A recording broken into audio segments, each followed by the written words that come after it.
नमस्कार दोस्तों, स्वागत है आपका हमारे YouTube चैनल सिंगल्स क्लासेस में। उम्मीद करता हूँ आप सभी अच्छे होंगे। तो आज हम बात करने वाले हैं इतिहास की। एक नई सीरीज शुरू हो रही है इतिहास की, जिसमें हम इतिहास के अलग अलग टॉपिक्स को पढ़ेंगे।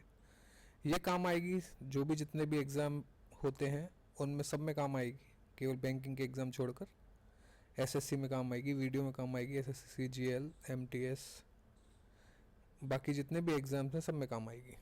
तो जो आज का इतिहास का हमारा टॉपिक है वो प्राचीन भारतीय इतिहास के स्रोत। तो हम बात कर लेते हैं कि इतिहास है क्या। बेसिकली भारत का इतिहास कहाँ से शुरू होता है, ठीक है, और हम उसमें क्या क्या पढ़ेंगे और इसकी जानकारी हमें कहाँ कहाँ से मिलती है, ठीक है। अब ऐसा तो है नहीं कि हम इतिहास को किताबों से तो मिलती है, लेकिन किताबों में कहाँ से लिखा गया है ना। किताबों में लिखा गया जो अभिलेख मिलते हैं हमें, ठीक है, अलग अलग राइटर्स ने लिखा हुआ है, ठीक है, जो अलग अलग हमारे यहाँ जो यात्री आए, चीन से आए, अरब से आए, है ना, जो वो लोग थे उन्होंने यहाँ भारत में यात्राएं की और भारत में चीज़ों को देखा और उन चीज़ों को अपने अपने देश में जाकर किताबों में लिखा। उन्हीं स्रोतों की हम आज बात करेंगे। तो शुरुआत करते हैं। जो टॉपिक हमारा भारत का इतिहास है और भारत के इतिहास में हम पढ़ रहे हैं भारत के इतिहास के स्रोत क्या है। तो उत्तर में हिमालय से लेकर दक्षिण में समुद्र तक फैला यह उपमहाद्वीप भारतवर्ष के नाम से ज्ञात है। जैसे महाकाव्य तथा पुराणों में भारतवर्ष अर्थात भरत का देश तथा यहाँ के निवासियों को भारतीय अर्थात भरत की संतान कहा गया है। तो बेसिकली पूर्व में हिमालय, वो उत्तर में हिमालय, ठीक है, और दक्षिण में समुद्र मतलब हिंद महासागर तक फैला हुआ ये उपमहाद्वीप है, ठीक है, जिसमें आपका भारत आता है, श्रीलंका आता है, नेपाल आता है, भूटान आता है, पाकिस्तान आता है, ठीक है, बांग्लादेश आता है। तो ये सारे देश इसमें आते हैं। इसी पूरे एरिया को हम क्या कहते हैं, भारतीय उपमहाद्वीप कहते हैं, ठीक है। जैसे महाकाव्य पुराणों में भारतवर्ष कहा गया, अर्थात भारतवर्ष का मतलब क्या होता है कि भरत का देश, राजा भरत हुआ करते थे, उनका देश भारतवर्ष कहलाया तथा यहाँ के निवासियों को भारतीय अर्थात भरत की संतान कहा गया। यूनानियों ने भारत को इंडिया कहा तथा मध्यकालीन मुस्लिम इतिहासकारों ने हिंद अथवा हिंदुस्तान के नाम से संबोधित किया। जो मध्यकालीन मुस्लिम इतिहासकार थे उन्होंने इसको हिंद कहा और हिंदुस्तान के नाम से संबोधित किया।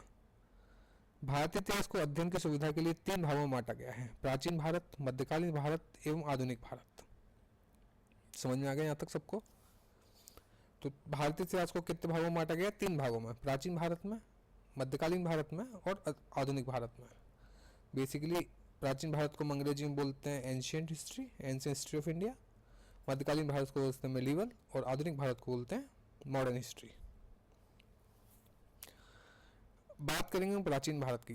प्राचीन भारतीय इतिहास के स्रोत क्या क्या है, ठीक है। प्राचीन भारतीय इतिहास के विषय में जानकारी मुख्यतः 4 स्रोतों से प्राप्त होती है: धर्म ग्रंथ, ऐतिहासिक ग्रंथ, विदेशियों का विवरण और पुरातत्व संबंधी साक्ष्य, ठीक है।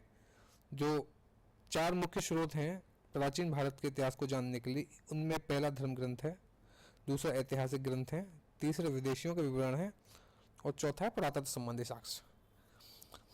धर्म ग्रंथ ऐतिहासिक ग्रंथ से मिलने वाली महत्वपूर्ण जानकारी, उनको हम पॉइंट वाइज पढ़ेंगे, ठीक है। तो इसमें पहला पॉइंट आता है कि भारत का सर्व प्राचीन धर्म ग्रंथ वेद हैं। भारत का पूरे देश में ही अगर कोई रिटन डॉक्यूमेंट अगर माने जाते हैं सबसे प्राचीन कोई है तो वेदों को माना जाता है, ठीक है। तो अगर पूरी दुनिया के सबसे प्राचीन रिटन डॉक्यूमेंट अगर वेद हैं तो भारत के भी होंगे। जिसके संकलनकर्ता महर्षि कृष्ण द्वैपायन वेद व्यास को माना जाता है। वेद 4 हैं: ऋग्वेद, यजुर्वेद, सामवेद एवं अथर्ववेद। बात करते हैं ऋग्वेद की। ऋचाओं के क्रमबद्ध ज्ञान के संग्रह को ऋग्वेद कहा जाता है। ऋचाओं के क्रमबद्ध ज्ञान के संग्रह को ऋग्वेद कहा जाता है। इसमें 10 मंडल, 128 सूक्त,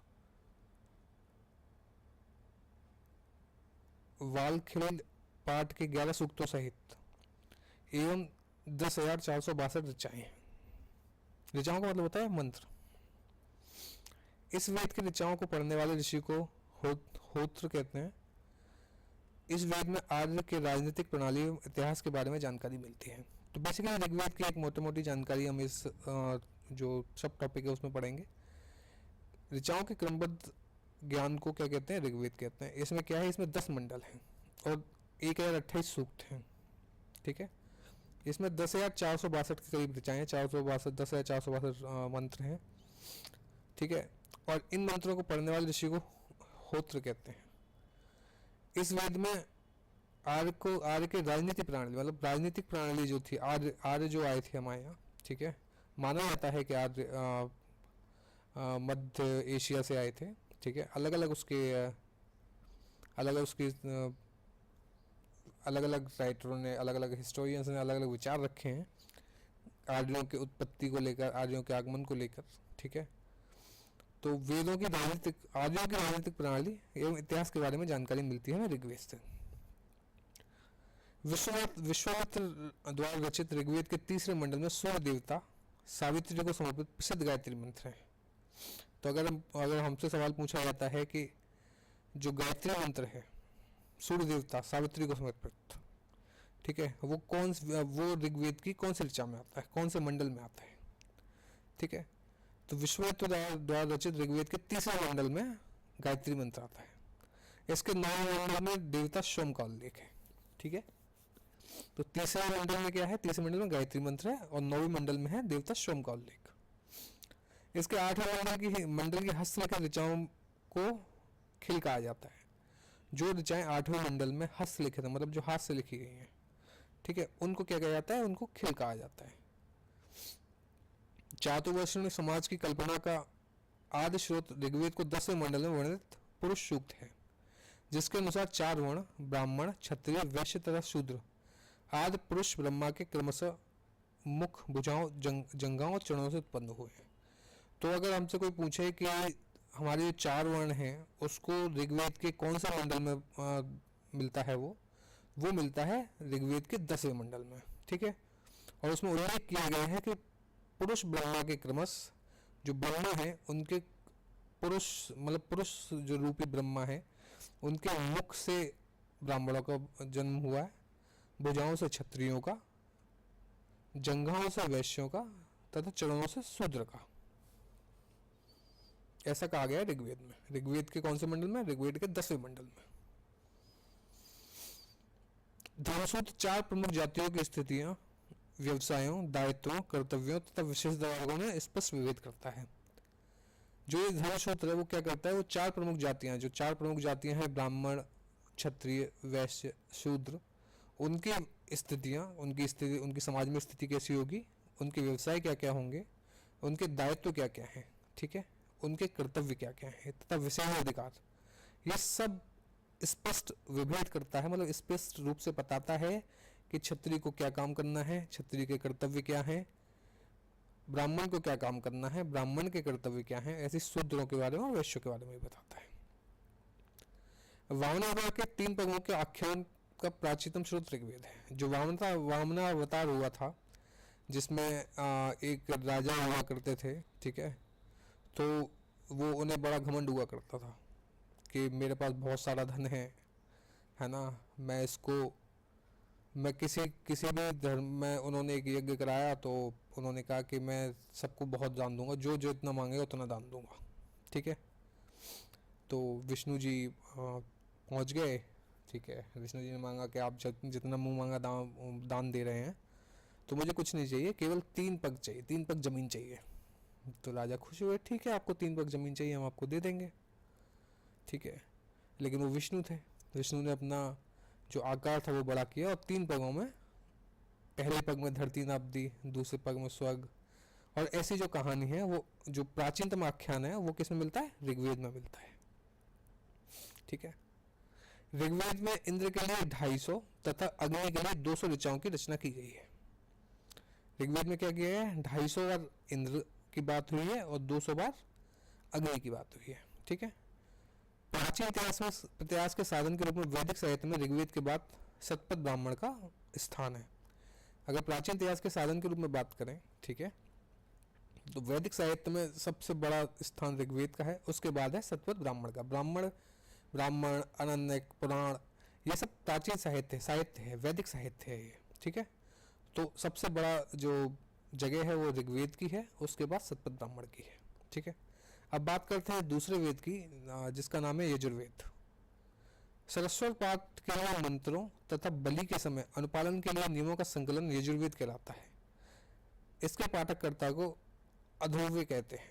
यह एक ऐसा वेद है जो गद्य एवं पद्य दोनों में है। बेसिकली जो बलि के लिए, ठीक है, और उसके अनुपालन के नियमों का जो संकलन है उसको ही यजुर्वेद कहते हैं, ठीक है। और ये इकलौता ऐसा वेद है जो गद्य और पद्य दोनों में है, ठीक है। अब बात करते हैं सामवेद की। यह गाई जा सकने वाली ऋचाओं का संकलन है।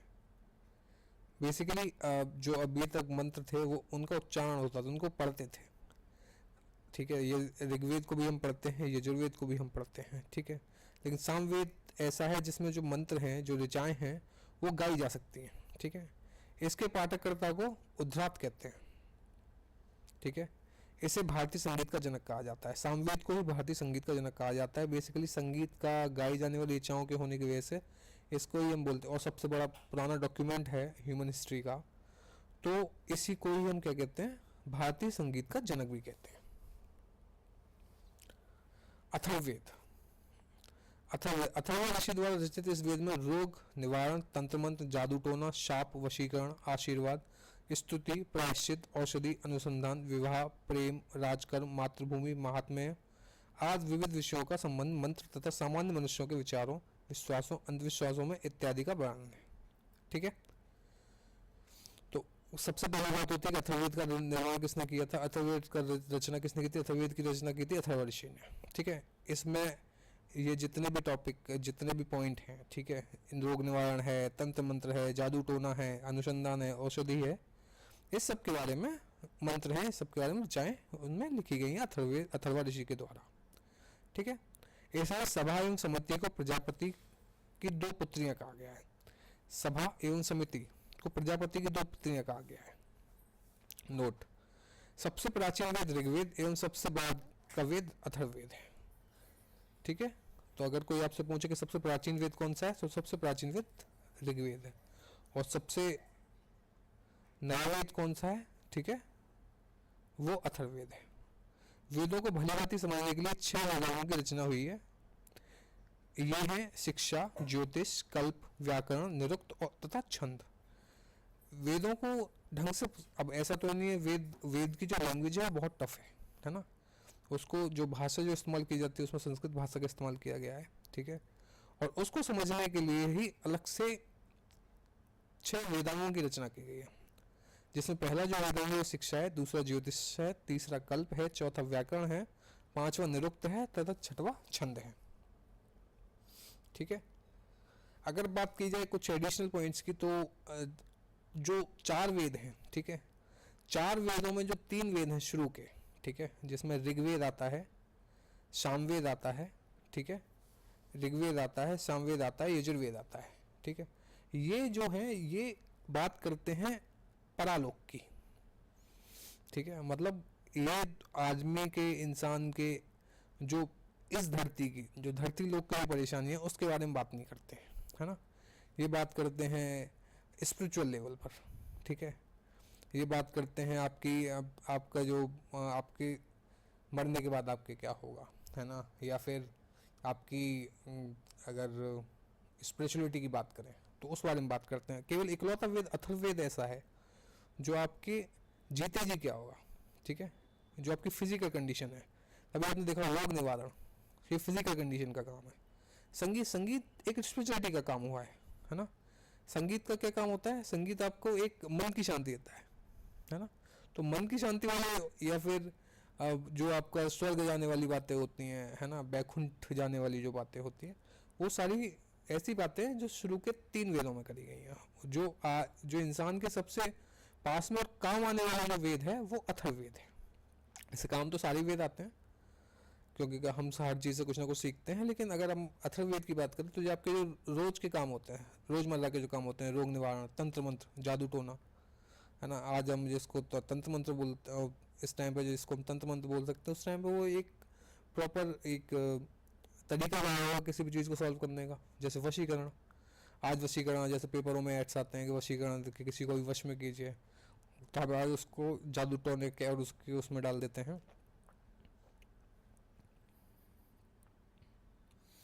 लेकिन उस टाइम पे ये एक प्रॉपर साइंस हुआ करती थी, ठीक है, अथर्ववेद के टाइम पे, ठीक है। पुराणों की बात करें तो बहुत सारे पुराण हुए हमारे यहाँ, ठीक है। कुछ यहाँ पर पुराण हैं जिनके हम बारे में बात करें तो विष्णु पुराण किससे संबंधित रखता है, संबंधित वंश कौन सा है इसमें, तो विष्णु पुराण का जो संबंधित वंश है वो है मौर्य वंश।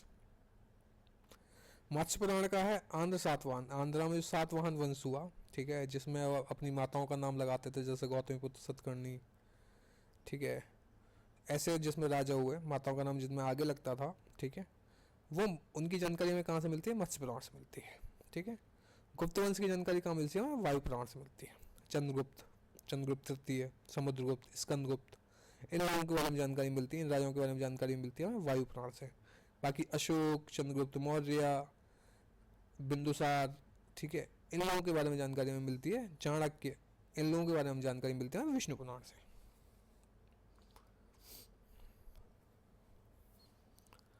भारतीय ऐतिहासिक कथाओं का सबसे अच्छा क्रमबद्ध विवरण पुराणों में मिलता है। इसके रचयिता लोमहर्ष अथवा इनके पुत्र उग्रश्रवा माने जाते हैं।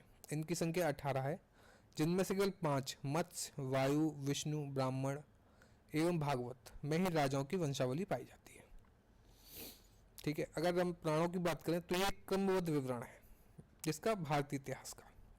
और इसके रचयिता कौन थे, इसके रचयिता थे लोमहर्ष तथा उनके पुत्र उग्रश्रवा, ठीक है। इन पुराणों की संख्या कितनी, 18 है, ठीक है। लेकिन अगर हम बात करें कि कितने पुराणों में हमें राजाओं की वंशावली प्राप्त होती है, तो वो केवल 5 पुराण हैं। जैसे हमने 3 के बारे में पिछले पीछे पढ़ा, ठीक है, कि विष्णु पुराण में हमें मौर्यों की मिलती है, वायु पुराण में गुप्तों की मिलती है, और आपका मत्स्य पुराण में सातवाहनों की मिलती है, ठीक है। तो ऐसे 2 पुराण और हैं जिसमें ब्राह्मण और भागवत पुराण है जिनमें राजाओं की वंशावली पाई जाती है। पुराणों में मत्स्य पुराण सबसे प्राचीन एवं प्रामाणिक है। अगर पुराणों की बात की जाए, जैसे ऋग्वेद है, ऋग्वेदों में जो सबसे बड़ा सबसे पुराना कौन सा वेद है, ऋग्वेद है। वैसे अगर पुराणों में बात करें तो मत्स्य पुराण ही सबसे पुराना और सबसे प्रामाणिक है, ठीक है। अधिकतर पुराण सरल संस्कृत श्लोक में लिखे गए हैं।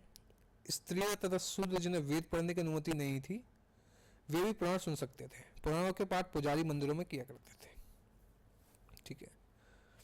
तो जो इस नोट में हमें जो जानकारी मिलती है, एक तो मिलती है कि सबसे प्रामाणिक और प्राचीन पुराण कौन सा है, मत्स्य पुराण है, ठीक है। और जो अधिकतर पुराण है वो संस्कृत श्लोकों में लिखे गए हैं, ठीक है। और जिन लोगों को वेदों को पढ़ने की परमिशन नहीं हुआ करती थी उस टाइम पे, ठीक है, वो भी पुराणों का जो पाठ था वो सुन सकते थे।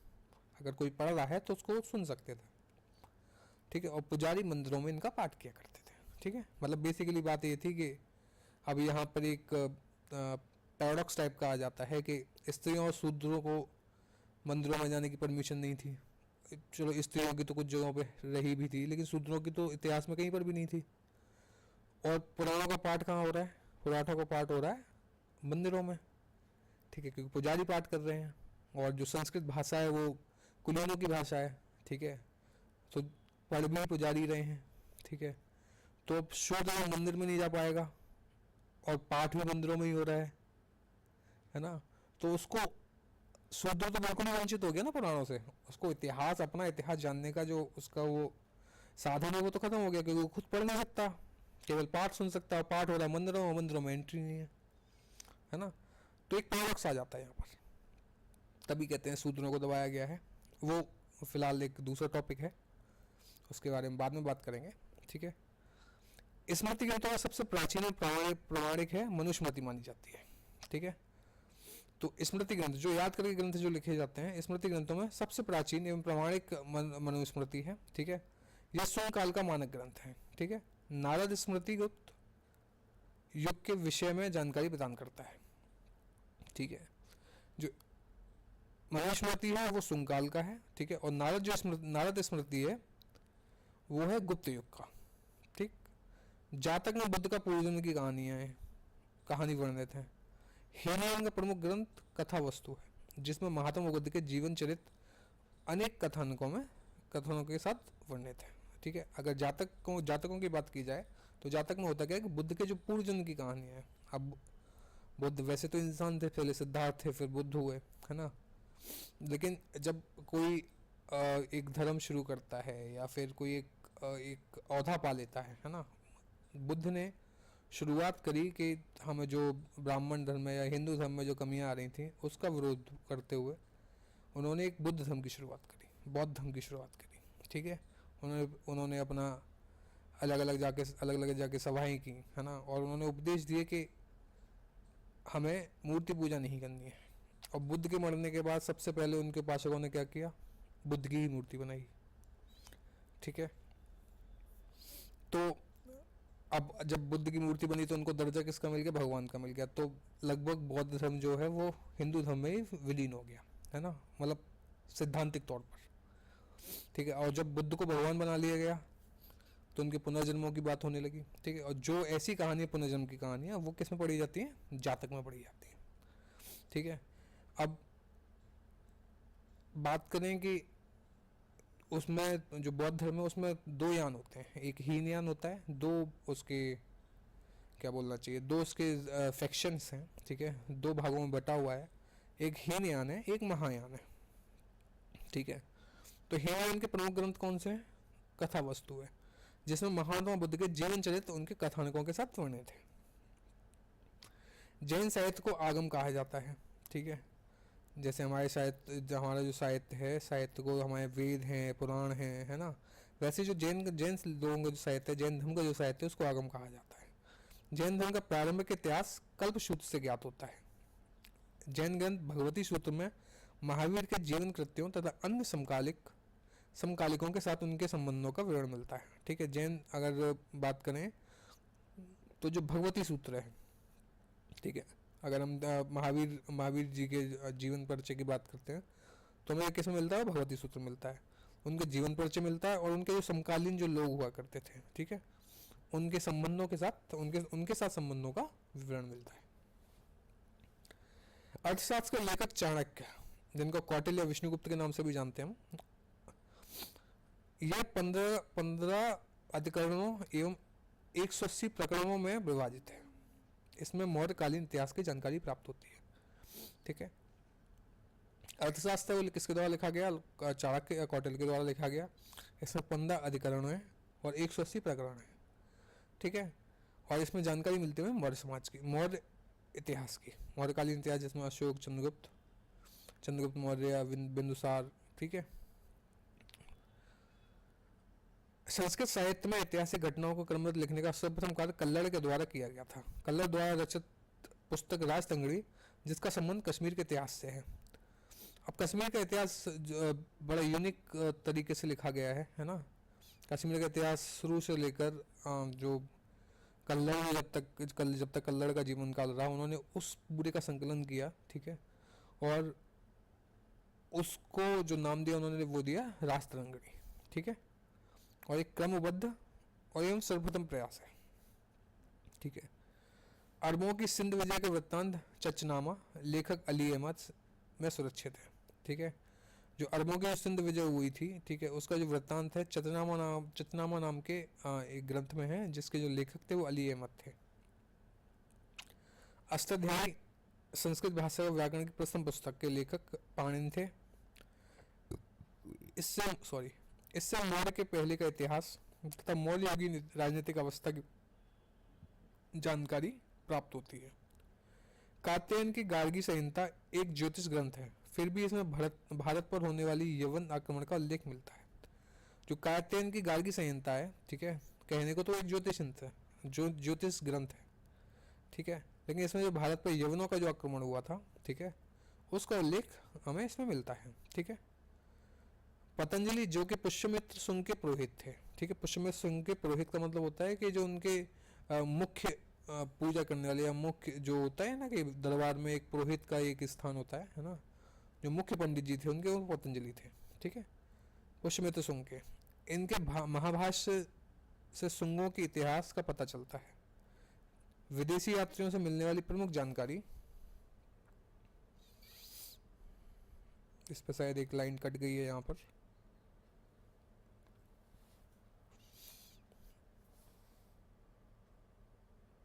नहीं, विदेशी यात्रियों से मिलने वाली प्रमुख जानकारी, अगर हम विदेशी यात्रियों की बात करें तो उसमें सबसे पहले जो यात्री आए वो यूनानी रोमन लेखक थे, ठीक है, यूनान और रोमन के, जिसमें पहला नाम आता है टेसियस का। ये ईरान का राजवैद्य था। भारत के संबंध में इसका विवरण आश्चर्यजनक कहानियों से भरपूर होने के कारण अविश्वसनीय है, ठीक है। मतलब इन्होंने लिखा तो राजवैद्य थे ईरान के, इन्होंने लिखा, ठीक है, लेकिन जो इनकी बातें थी वो आश्चर्यजनक कहानियाँ हैं, है ना, आश्चर्यजनक कहानियों की वजह से अविश्वसनीय मानी गई हैं, ठीक है। मतलब कुछ ऐसी बातें करी हैं इन्होंने, ठीक है, जिसकी वजह से उनकी जो कहानी है उनकी विश्वसनीयता खत्म हो गई है ना। दूसरे थे हेरोडोटस, इसे इतिहास का पिता कहा जाता है, ठीक है। फादर ऑफ हिस्ट्री कौन है? हेरोडोटस है, ठीक है। इन्होंने एक किताब लिखी थी, हिस्टोरिका लिखी थी, ठीक। तो अगर आपसे सवाल आता है आपके एग्जाम में कि फादर ऑफ हिस्ट्री किसको कहेंगे, कि इतिहास का पिता किसको कहा जाएगा, हेरोडोटस को कहा जाएगा। इनकी किताब का नाम क्या था? हिस्टोरिका, है ना। तो 5वीं शताब्दी में ईसा पूर्व में भारत फारस के संबंध का वर्णन किया है, ठीक है, परंतु इसका विवरण भी अनुश्रुतियों एवं अफवाहों पर आधारित है, ठीक। तो इतिहास की जो पहली किताब थी हिस्टोरिका, वो भी अनुश्रुतियों मतलब सुनी हुई बातों और अफवाहों पर ही आधारित है। सिकंदर के साथ आने वाले लेखकों में नियार्कस, आनिस्क्रिटस तथा ऑस्ट्रोबुलस के विवरण अधिक प्रमाणिक एवं विश्वसनीय है ना। तो अगर बात करें तो जो सिकंदर के साथ जो पहली बार लेखक आए थे, जब सिकंदर ने हमारे यहाँ अटैक किया लगभग 326 ईसा पूर्व के आसपास, ठीक है, तो उनके साथ जो लेखक आए जिनमें उनका नाम नियार्कस था, ऑनेस्क्रिटस था, ठीक है, ऑस्ट्रोबुलस था, जिन उनके विवरण जो हैं वो अधिक प्रमाणित हैं और विश्वसनीय हैं, ठीक है। मेगास्थनीज, यह सेल्यूकस निकेटर का राजदूत था जो चंद्रगुप्त मौर्य के राजदरबार में आया था। इसने एक पुस्तक लिखी जिसका नाम इंडिका था, जो मौर्य युगीन समाज एवं संस्कृति के विषय में लिखा है, ठीक है। तो अगर बात करी जाए तो मौर्य काल का जो हमारे पास अभी तक जितना हमने पढ़ा है उसमें 3 हमें मुख्य स्रोत मिलते हैं।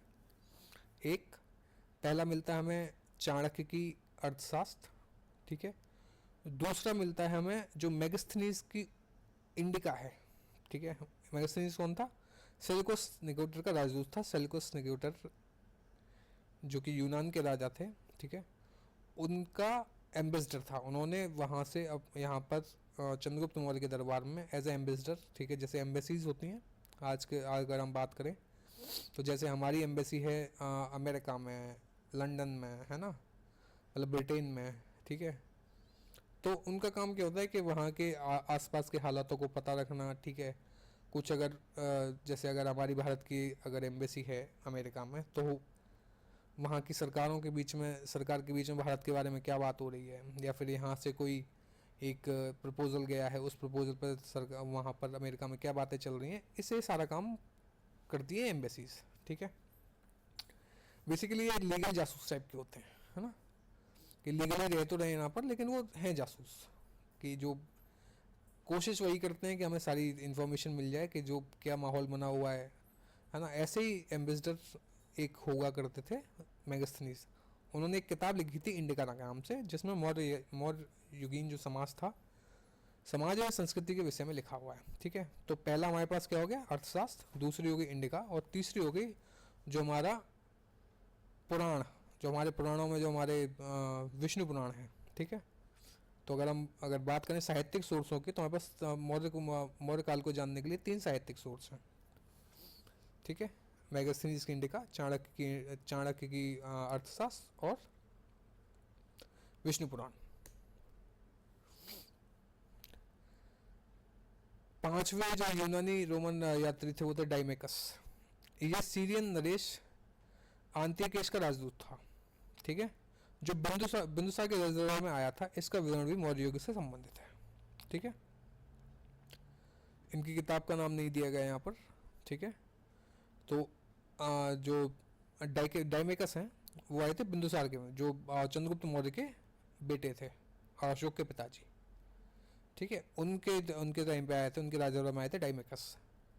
ठीक है, छठवें जो है इसमें इसमें डायोनिसियस हैं। ठीक है, यह निम्न नरेश टालमी फिलेडेल्फस का राजदूत था जो अशोक के राजदरबार में आया था। ठीक है, तो सवाल यहाँ से यही बन सकता है कि बताइए चंद्रगुप्त के राजदरबार में कौन आया था, है ना, या फिर बिंदुसार के राजदरबार में कौन आया था। जैसे चंद्रगुप्त के राजदरबार में मेगास्थनीज आए थे, बिंदुसार के राजदरबार में डाइमेकस आए थे। ठीक है, और अशोक के राजदरबार में डायोनिसियस आए थे। ठीक है, टॉलमी इसने दूसरी शताब्दी में भारत का भूगोल नामक पुस्तक लिखी। ठीक है, प्लिनी इसने प्रथम शताब्दी में नेचुरल हिस्ट्री नामक पुस्तक लिखी। इसमें भारतीय पशुओं, पेड़ पौधों, खनिज पदार्थों आदि के बारे में विवरण मिलता है। ठीक है, मतलब ये एक बॉटनी और जूलॉजी के बीच की एक किताब है। ठीक है, जो नेचुरल हिस्ट्री के नाम से जानी जाती है, मतलब हमारे नेचर में क्या हो रहा था उसकी हिस्ट्री बताती है कि ऐसे जैसे उस टाइम पे जानवर कैसे हुआ करते थे। कुछ जानवर ऐसे हैं जो एक्सटेंट हो गए हैं, मतलब जो विलुप्त हो गए हैं। कुछ प्रजातियां जो पेड़ पौधों की प्रजातियां हैं वो भी विलुप्त हो गई हैं। ठीक है, ऐसी बहुत सारी प्रजातियां पहले भी थी और अभी भी हैं, है ना, लेकिन कुछ प्रजातियां विलुप्त हो गई हैं। तो इन प्रजातियों के बारे में, पेड़ पौधों के बारे में, पशुओं के बारे में जो जानकारी मिलती है वो किससे मिलती है? Natural history. किसने लिखी थी? प्लिनी ने लिखी थी। ठीक है, Periplus of the Erythraean, Periplus of the Erythraean Sea, इस पुस्तक के लेखक के बारे में जानकारी नहीं है। यह लेखक करीब 80 ईस्वी में हिंद महासागर की यात्रा पर आया था। इसने उस समय के भारत के बंदरगाहों तथा व्यापारिक वस्तुओं के बारे में जानकारी दी है। ठीक है, एक बहुत ही फेमस किताब है जिसका नाम है पेरिप्लस ऑफ द इरियन सी। ठीक है, जो इसका लेखक है उसके बारे में जानकारी नहीं, लेकिन उसके लेखक के बारे में इतनी जानकारी हमें कि 80 ईस्वी के आसपास वो हिंद महासागर की यात्रा पर आया था। ठीक है, इसने भारत के बंदरगाह, मतलब जो डॉक यार्ड्स हैं हमारे, ठीक है, और व्यापारिक वस्तुओं के बारे में हमें जानकारी दी है। अब बात करते हैं चीनी लेखकों की। चीनी लेखक सबसे फेमस चीनी लेखक का आए फाइयान। ठीक है, फाइयान, ह्वेनजांग, दो नाम आपने सुने ही होंगे, और ये दो फेमस चीनी लेखक हैं, चीनी यात्री हैं। ठीक है, जो भारत आए। फाइयान की बात करें तो ये चीनी यात्री गुप्त नरेश चंद्रगुप्त द्वितीय के दरबार में आया था। चंद्रगुप्त मतलब गुप्त वंश आ चुका था। ठीक है, चंद्रगुप्त द्वितीय के दरबार में फाइयान आए। ठीक है, इसने अपने विवरण में मध्य प्रदेश के समाज एवं संस्कृति के बारे में वर्णन किया है। ठीक है, इसने मध्य प्रदेश की जनता को सुखी एवं समृद्ध कहा है। ठीक है, दूसरा जो इसमें है वो है संयुगन। ठीक है, ये 518 ईस्वी में भारत आए। ठीक है, इसने अपनी 3 वर्षों की यात्रा में बौद्ध धर्म की प्राप्तियां एकत्रित की थी। ठीक है, फेमस दो ही हैं, फाइयान और ह्वेनजांग, लेकिन इनके बारे में जाना जरूरी है। यह है संयुगन। ठीक है, 518 ईस्वी में भारत आए और 3 वर्षों में इन्हें बौद्ध धर्म की प्राप्तियां एकत्रित की। तीसरे हैं ह्वेनसांग। यह हर्षवर्धन के शासनकाल में भारत आया था। ह्वेनसांग 629 ईस्वी में चीन से भारतवर्ष के लिए प्रस्थान किया और लगभग 1 वर्ष की यात्रा के बाद सर्वप्रथम भारतीय राज्य कपिशा पहुंचा। भारत में 15 वर्षों तक ठहरकर 645 ईस्वी में चीन लौट गया। मतलब 15 साल तक रहा था ये भारत के अंदर, और 1 साल की यात्रा करके आया था चीन से भारत तक की। नालंदा में भी गए थे ये। ठीक है, ये वह बिहार में नालंदा जिला स्थित नालंदा विश्वविद्यालय में अध्ययन करने तथा भारत से बौद्ध ग्रंथों को एकत्रित कर ले जाने के लिए आया था। इसका भ्रमण वृत्तांत सीयू की नाम से प्रसिद्ध है, जिसमें 138 देशों का विवरण मिलता है। ठीक है, इसने हर्षकालीन समाज, धर्म तथा राजनीति के बारे में वर्णन किया है। इसके अनुसार सिंध का राजा शूद्र था। ठीक है, ये इंपॉर्टेंट पॉइंट है, कभी कभी पूछ लिया जाता है कि ह्वेनसांग के अनुसार सिंध का राजा क्या था। ठीक है, तो इसके ह्वेनसांग के अनुसार जो सिंध का राजा था वो शूद्र था। ठीक है,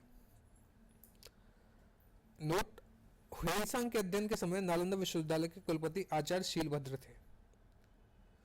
इत्सिंग, ये 7वीं शताब्दी के अंत में भारत आया। इसने अपने विवरण से नालंदा विश्वविद्यालय, विक्रमशिला विश्वविद्यालय तथा अपने समय के भारत का वर्णन किया। ठीक है, ये कब आया था? 7वीं सदी में। इत्सिंग, ठीक है, ये आया था 7वीं सदी में। ठीक है, नालंदा विश्वविद्यालय का वर्णन किया, विक्रमशिला विश्वविद्यालय का वर्णन किया, और अपने समय मतलब जिस टाइम पे आए थे 7वीं शताब्दी में, उस समय भारत के हालात क्या थे उसके बारे में वर्णन किया। तीसरे नंबर के जो लेखक हैं, तीसरे नंबर के जो यात्री हैं वो अरबी लेखक हैं, ठीक है। और इसमें सबसे फेमस जो लेखक हैं वो अल-बरूनी, ठीक है। अल-बरूनी ये महमूद गजनवी के साथ भारत आया था। महमूद गजनवी जिसने हमारे पास हमारे ऊपर मध्यकालीन इतिहास जब हम पढ़ते हैं, ठीक है, तो ये पहला सफल आक्रमण करने वाला अरबी था, ठीक है। इससे पहले मोहम्मद बिन कासिम ने हमले किए थे हमारे ऊपर, लेकिन वो सफल नहीं हुए थे, ठीक है। तो पहला सफलतापूर्वक जो हमारे ऊपर हमला हुआ था वो मोहम्मद गजनवी का हुआ था, उसके साथ अल-बरूनी भारत आया था, ठीक है। अरबी में लिखी गई उसकी कृति किताब-उल-हिंद या तहकीक-ए-हिंद, भारत की खोज, जिसका जो अर्थ होता है किताब-उल-हिंद या तहकीक-ए-हिंद का भारत की खोज, आज भी इतिहासकारों के लिए एक महत्वपूर्ण स्रोत है। इसमें राजपूत कालीन समाज, धर्म, रीति रिवाज, राजनीति आदि पर सुंदर प्रकाश डाला गया है, ठीक है। तो इसमें इंपॉर्टेंट यह है कि अल-बरूनी किताब का नाम क्या था, किसके साथ आया था, ठीक है। बाकी तो जब हम किसी भी लेखक की जब जानकारी जो किताब लिखता है वो इन्हीं सारी बातों पर लिखता है कि समाज कैसा था, धर्म कैसे था, रीति रिवाज कैसे थे, ठीक है, राजनीति परिदृश्य क्या था, कौन सा राजा किससे लड़ रहा था, किससे किसकी नहीं बनती थी, ठीक है। तो जब इतिहास लिखते हैं तो यही सारी बातें लिखते हैं, लेकिन जो इम्पोर्टेंट है इसमें कि किसके साथ आया था और इसकी किताब का नाम क्या था, ठीक है। अन्य लेखकों की बात करें तो इसमें जो सबसे पहले जो लेखक आते हैं वो तारानाथ आते हैं, ठीक है। यह एक तिब्बती लेखक थे, ठीक है। इसने कंग्यूर तथा तंग्यूर नामक ग्रंथ की रचना की। बड़ा कंफ्यूजिंग है ये कि इसमें दो शब्द हैं, ठीक है। तो इनका नाम है कंग्यूर, पहला जो इनका ग्रंथ है, ठीक है, तथा तंग्यूर नामक ग्रंथ की रचना की। इसने भारतीय इतिहास के बारे में जानकारी मिलती है, ठीक। तिब्बती लेखक तारानाथ। दूसरे मार्को पोलो बहुत फेमस यात्री रहे हैं, भारत की यात्रा पर भी आए थे, लेकिन मार्को पोलो का जो जब आपको मार्को पोलो के बारे में पढ़ेंगे तो इनका जो मंगोल थे, मंगोलों के बारे में इनने अच्छा विवरण दिया है, ठीक है। तो हमारे इतिहास से भी ये थोड़ा सा हमारे इतिहास के बारे में बताते हैं कि ये 13वीं शताब्दी के अंत में पांड्य देश की यात्रा पर आया था। इसका विवरण पांड्य इतिहास के अध्ययन के लिए उपयोगी है, ठीक है। तो ये हो गया साहित्यिक सोर्स, ठीक है। अब बात करते हैं पुरातत्व संबंधी साक्ष्य से मिलने वाली जानकारी, ठीक है। पहली जो बात है इसमें 1400 ईसा पूर्व के अभिलेख बोगोस कोई एशिया माइनर से वैदिक देवता मित्र, वरुण, इंद्र और नाथ सत्य, अश्विनी कुमार के नाम मिलते हैं, ठीक है। तो 1400 ईस्वी में जो ईसा पूर्व जो अभिलेख था 1400 ईसा पूर्व का बोगोस कोई, ठीक है। इसमें जो वैदिक देवता हैं मित्र, वरुण, इंद्र और नासत्य मतलब अश्विनी कुमार, उनके नाम मिलते हैं, ठीक है। मध्य भारत में भागवत धर्म विकसित होने का प्रमाण यवन राजदूत हॉलीडोरस, ठीक है, देवेश नगर विदिशा में है जो गरुड़ स्तंभ लेख से प्राप्त होता है, ठीक है। भागवत धर्म का जो विकास हो गया था उसका जो प्रमाण है वो यवन राजदूत हॉलीडोरस, ठीक है, विदिशा के गरुड़ जो विदिशा में जो गरुड़ स्तंभ है उसमें मालूम पड़ता है, ठीक। सर्वप्रथम भारतवर्ष का जो जिक्र मिलता है वो हाथी गुम्फा अभिलेख में मिलता है, ठीक है। तो एक सवाल यहाँ पर ये भी बन सकता है कि जो भारतवर्ष जो हमारे देश का नाम है भारतवर्ष, ठीक है, वो उसका जो प्रमाण है वो सब सर्वप्रथम कौन सी गुफाओं में मिलता है या कहाँ मिलता है, ठीक है। तो आज जब ये सवाल आएगा तो आपका जवाब क्या होगा कि हाथी गुम्फा अभिलेख में मिलता है, ठीक। अगला पॉइंट है इसमें सर्वप्रथम दुर्भिक्ष का जानकारी देने वाला अभिलेख सोगोरा अभिलेख है, ठीक है। दुर्भिक्ष की जो जानकारी देता है वो कौन सा अभिलेख है, सोगोरा अभिलेख है, ठीक। सर्वप्रथम भारत पर होने वाली हूण आक्रमण की जानकारी भीतरी स्तंभ लेख से प्राप्त होती है, ठीक है। एक भीतरी स्तंभ लेख करके एक अभिलेख है, ठीक है। उसके बाद उससे क्या मालूम पड़ता है हमें कि उससे जो हूण थे, हूणों का जो पहली बार जो आक्रमण हुआ था उसकी जानकारी हमें भीतरी स्तंभ लेख से मिलती है। सती प्रथा का पहला लिखित साक्ष्य कहाँ मिलता है, ऐदन अभिलेख में मिलता है, ठीक है। शासक कौन थे, भानुगुप्त से प्राप्त होता है, ठीक है। शासक भानुगुप्त थे। ऐदन अभिलेख में हमें पहली बार सती प्रथा का उल्लेख मिलता है, ठीक है। रेशम बुनकर की श्रेणियों की जानकारी मिलती है मंदसौर के अभिलेख से प्राप्त होती है, ठीक है। मंदसौर एक मध्य प्रदेश में एक जगह है, ठीक है, जहाँ पर भी राहुल गांधी ने जाके पिछले साल फेमस हुआ था, पिछले 3-4 साल पहले कि मंदसौर में जाके किसान मर गए थे तो मंदसौर में जाके उन्होंने धरना किया था, ठीक है, वही मंदसौर। तो वहाँ पर एक अभिलेख है, ठीक है। जिसमें रेशम बुनकर की जो श्रेणियाँ होती हैं उसके बारे में जानकारी मिलती है। एक पॉइंट यहाँ पर आ जाता है कि अभिलेखों का जो अध्ययन होता है उसको क्या कहते हैं, ठीक है। जो तो इसका जवाब है कि अभिलेखों का जो अध्ययन है उसको इपिग्राफी कहते हैं, ठीक है। कश्मीरी नव पाषाणिक पुरास्थल बुर्ज होम से गर्दावस गड्ढा घर का साक्ष्य मिलता है, ठीक है। इनमें उतरने के लिए सीढ़ियाँ होती थी, ठीक है। तो अगर बात करें तो जो कश्मीर में नव पाषाणिक पुरास्थल है, ठीक है, बुर्ज होम, उसमें एक गर्तावास मिला है, मतलब एक गड्ढा घर मिला है, ठीक है, जिसमें नीचे उतरने के लिए सीढ़ियाँ पाई जाती थी या सीढ़ियाँ होती थी, ठीक है। प्राचीनतम सिक्कों को आहूत सिक्के कहा जाता था, ठीक है, आहत सिक्के कहा जाता था, आहूत कह सकते हैं, आहत कह सकते हैं। जो प्राचीनतम सिक्के थे वो आहूत सिक्के कहलाते थे। इसी को साहित्य में काशापण कहा जाता है, मतलब कांसे के जो वो होते हैं सिक्के होते हैं वही कहा जाता था। सर्वप्रथम सिक्कों का लेख लिखने का कार्य यवन शासकों ने किया। मतलब अगर कोई आपसे पूछे कि सर्वप्रथम सिक्कों पर लेख किसने लिखे थे, ठीक है, तो आपका जवाब होगा यवन शासकों ने सबसे पहले सिक्कों पर लेख लिखने का कार्य किया था, ठीक है। समुद्रगुप्त की वीणा बजाती हुई मुद्रा वाले सिक्के से उसके संगीत प्रेमी होने का प्रमाण मिलता है, ठीक है। अरिकम के निकट से रोमन सिक्के प्राप्त हुए, ठीक है। तो समुद्रगुप्त की एक वीणा बजाती हुई मुद्रा मिली है, ठीक है, सिक्का मिला है, ठीक है, जिससे क्या होता है, जिससे मालूम पड़ता है कि समुद्रगुप्त जो था वो एक संगीत प्रेमी था, ठीक है। तो हिस्ट्री जो होती है वो ऐसे ही लिखी जाती है, आप उसमें गैस करते हैं, क्योंकि 100% श्योरिटी किसी को नहीं होती है ना। आप उसमें एक गैस करते हैं और वो गैस 90% तक सही होता है, लेकिन जब कुछ नई कोई हिस्ट्री का जो साक्ष्य सामने आता है, तो जो पहले तक जो सच था उस साक्ष्य के आने से पहले तक वो बदल जाता है, कई बार बदल जाता है और कई बार उसको और मजबूत कर देता है ना। जैसे आप समुद्रगुप्त की एक सिक्का मिला समुद्रगुप्त का, ठीक है, जिसमें वो वीणा बजा रहा है ना।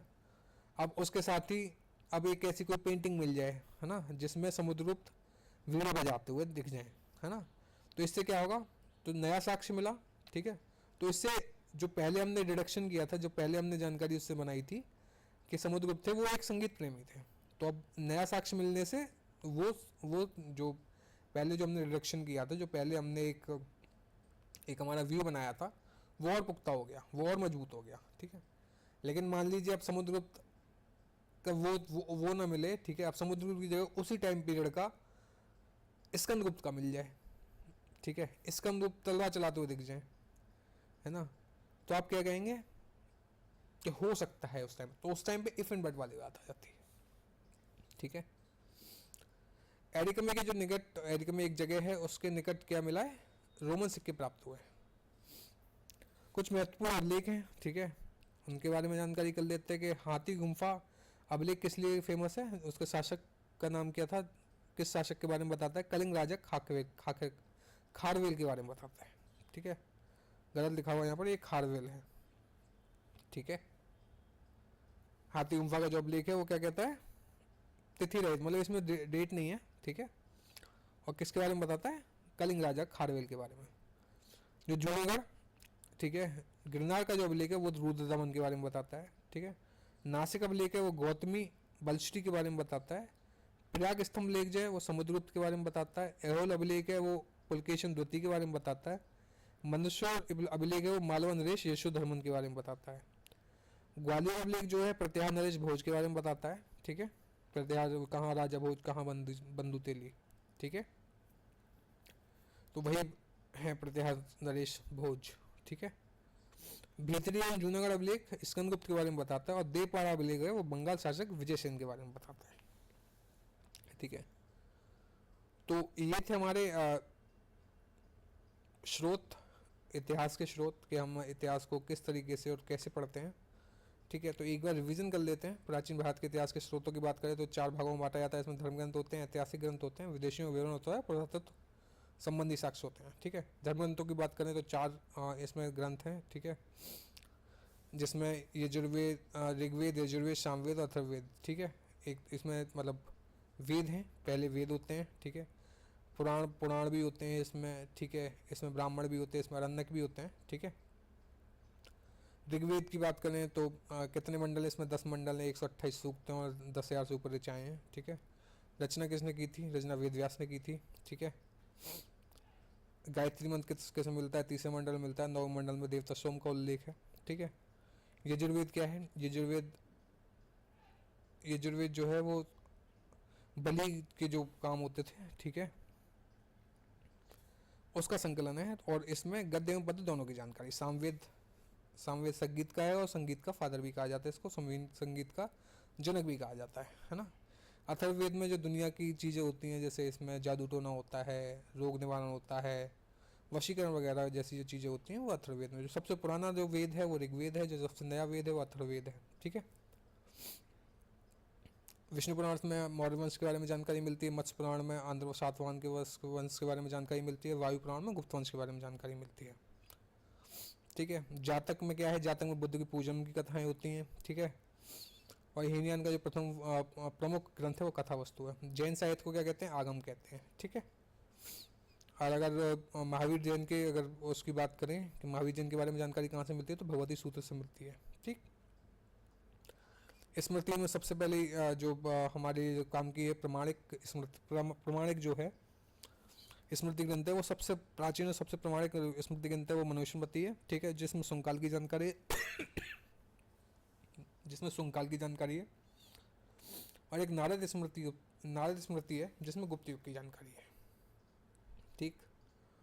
यूनानी लेखक आए टेसियस, हेरोडोटस, ठीक है, मेगास्थनीज, डायमेकस, डायनोसियस, टालमी, ठीक है, प्लिनी। और जो एक किताब है जो सबसे अच्छी फेमस किताब है एक, जिसके लेखक के बारे में पता नहीं है हमें, वो है पेरिप्लस ऑफ द एरियन सी। ठीक है। चीनी लेखक फाइयान हिंसांग इत्सिंग। ठीक है। अरबी लेखक अल-बरूनी, सबसे फेमस लेखकों में से एक। ठीक है। और मार्को पोलो तारानाथ। पुरातन संबंधी साक्ष्यों की बात करें तो इसमें जो सबसे इम्पोर्टेंट यही है कि हाथी गुम्फा में हमें पहली बार भारतवर्ष के बारे में मालूम पड़ता है। और ये किसका शिलालेख था या अभिलेख था? वो कलिंग राजा खारवेल का था। ठीक है। इस टेबल को याद कर लीजिएगा। बाकी तैयारी करते रहिए। बताइए क्लास कैसी लगी। चैनल को लाइक कीजिए, शेयर कीजिए, सब्सक्राइब कीजिए, कमेंट कीजिए। अगली क्लास जल्दी ही आएगी। Thank you.